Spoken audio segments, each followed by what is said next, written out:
Gold dropped 3% on a day the Middle East was still at war. That sentence should not make sense. Yet on March 23rd, it did. The 1.7 trillion whiplash. The session started in blood. Futures were deep red. Brent crude had surged past $106 over the weekend as U.S. strikes pounded Iranian energy infrastructure for a fifth straight day. The VIX sat above 28. Traders braced for another brutal week. Then, just after noon Eastern, a single Truth Social post from President Trump changed everything. He announced a 5-day pause on strikes against Iranian power plants, claiming very productive conversations with Tehran. In minutes, the Dow swung more than 1,000 points from its intraday low. The S&P 500 closed up 1.15%.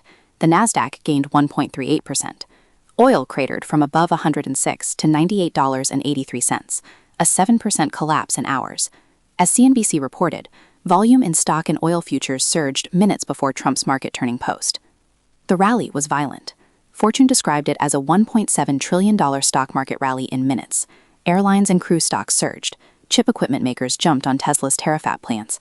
Palantir shares climbed. Even GameStop rose. But underneath the euphoria, something was breaking. When safe havens stopped being safe. Here's the part the rally headlines missed. Gold fell. Bitcoin fell.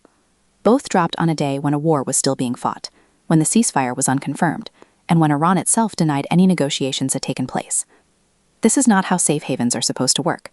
The textbook says geopolitical crisis equals flight to gold.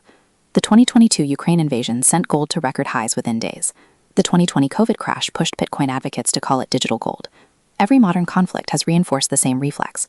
Fear means buy gold, buy crypto, hold hard assets. Not this time. BNN Bloomberg captured the shift in a single headline. Gold and Bitcoin fall as rate fears rise on oil surge. The mechanism is counterintuitive but precise.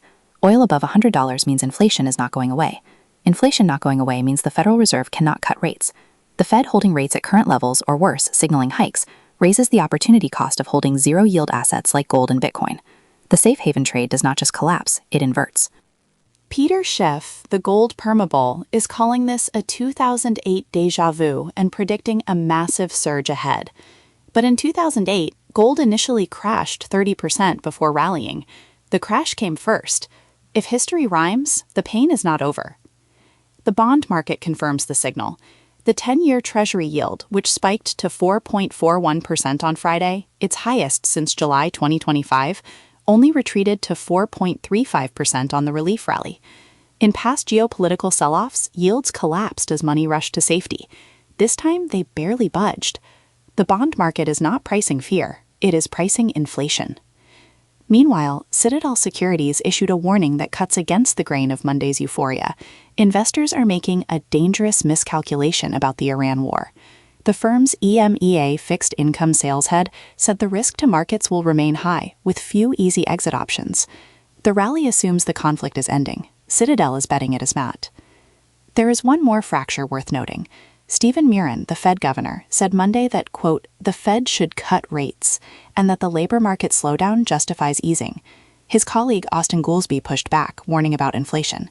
Two Fed officials, two opposite conclusions, on the same day.